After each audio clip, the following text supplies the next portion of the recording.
Hey, good morning everyone, and welcome to the PivotBoss Pre-Market Report for May 4th, 2016. I'm Frank Ochoa, aka PivotBoss. Here's a look at the daily time frame of the ES. Where we last left off, we talked about how price is chopping around this HVN, back and forth, back and forth. I mentioned before, don't fall too in love with price pushing above that area, because at some point we're going to find a high and we're going to turn back around and take out these lows.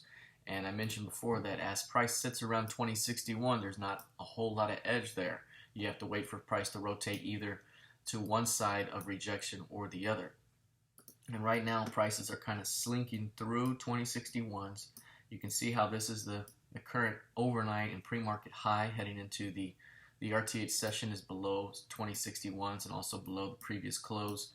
That to me suggests that there could be further downside price discovery toward the previous month's low of 2026, and more than likely all the way down to that zone that I talked about before around the 2010s, where you have that LVN evening down into the 2000s. So that's the expectation, is that we could see a further push downward. At some point we may see some sort of rejection and it brings us right back to value and perhaps above. So the idea going way back several months now was that when we do, or should we reach 2061s, the idea would be that we chop around that HVN, and so far so good. And so expect more of that. And again, there's not much value, or there's not much edge around value, so you have to wait till price gets outside of value to return it back to value. So right now looks like short-term downside price discovery toward our support zones, and then once price gets out to this area, we could be looking to flip it right back.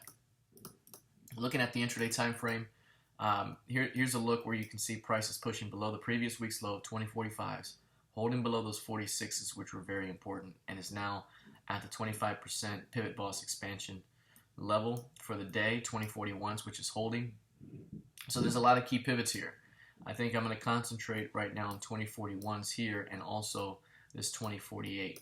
If price pushes up toward 2048 and cannot see acceptance beyond that level, we could be looking at a quick retest followed by a potential push lower, perhaps in the 2034s. That is the 50% day expansion target, and you can also see that that would put us very close to the weekly primary, and also it would also take us through the 100% ADR target for the day.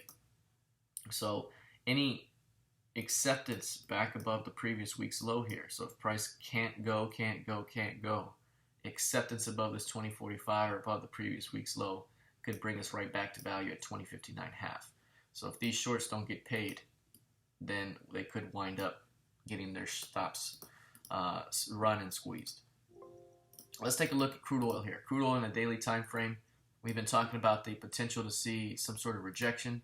I mentioned a few weeks ago, as we put analysis on our brand new contract at 46.65, should price reach it, was likely a first test fade for a return. And if it does return, then you're going to look for a buy opportunity to squeeze it toward 49s, the HVN above. And so far so good. We've seen it play out perfectly. A rally up and a pullback. Now after this pullback, I mentioned before, we're seeing 2 to 3 day pullbacks, 1, 2, 3, 3.5 and rally. 1, 2, 3.5 and rally, right? That's kind of what we're seeing right now, short term at least. You know, you get a little bit 1, 2, 3, and then you rally. And we're seeing that 1, 2, 3 play out. Now we have to see are we going to find rejection here? Because if price, again, we're at 43.85, that's the key level to watch. That's the one to watch. And I mentioned the previous session to the trading room, as we hit that level, don't expect a bounce or a reversal today. Look for it to chug and turn around that area.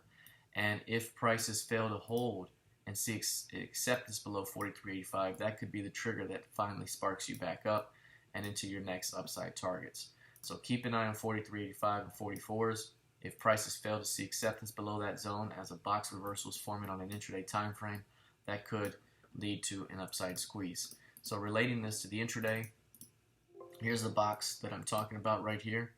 You can see a very clean box. If I take off the PivotBoss pivots for the previous session, here is 43.85, here's 44s, and you can see how price is just forming a little box right there below that zone. That typically implies that bears aren't getting paid, and now all of these stops below this zone have the potential to get squeezed big time all the way back up. So keep that in mind. If there's any acceptance above 44s here, we could be squeezing all the way back to 5-day value, or the top of 5-day value, which is 45.66 and perhaps higher. A push through lows and holding, obviously this congestion would lead to more weakness, but right now the fact that they're not getting paid leaves me curious for failed range expansion and potential box reversal. Okay, let's take a look at gold. Here's gold.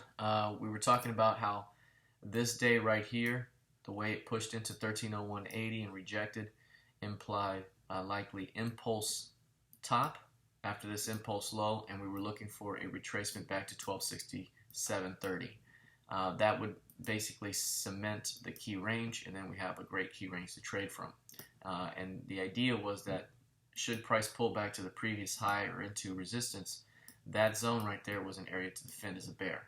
And very, very nice precision reversal off that zone, and we've seen a nice progression of lower highs and lower lows day over day. Overall, I believe that more weakness to this zone should be ahead. However, if price does reach this area, this is going to be the top of the key range, right? And it's also going to be the top of the key range after expansion to the 50%. So this could be a strong area of support that bulls are going to look to defend and squeeze to higher targets. Remember, we still have one major target above, the 150s.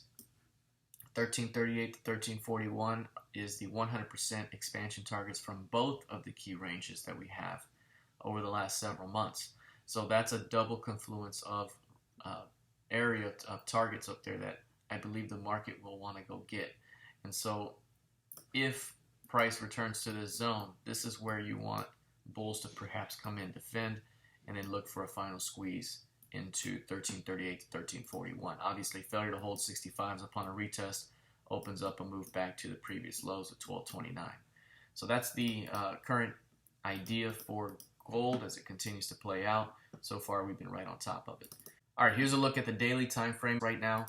You're seeing some weakness here play in to the market after we topped out up here. This was our top where we mentioned in the trading room. I think this is the high of the current move, and I think we're going to come across and take out these lows. That was it that day. I mentioned that if we close bearish, look for an absorption to occur and for price to swing the other way. And so far, that's been the case, right? Now we have to see where does price go on the downside. At some point, we're going to find rejection. Right now, it's still in a downward price discovery phase. So we have to continue to watch for that bottom. And once we see it, it could be a nice reversal back toward the midpoint of this range, at which case we form another key range and can play off those boundaries. So right now, still short-term weakness. If we look at the intraday time frame, we're right at 4,300. You can see the absorption up here failed and a quick stops run occurred. And now we've had a steady sell-off. I would say if price cannot hold 4,300s, you look to the downside expansion targets here. And for the week, our downside primary bear target for the week is 42.72. That could be in play. If there's a hold above 43s, then expect a return to value at 43.31. All right, that's all for today. Let's see how this thing plays out. Good luck the rest of the day. May the 4th be with you.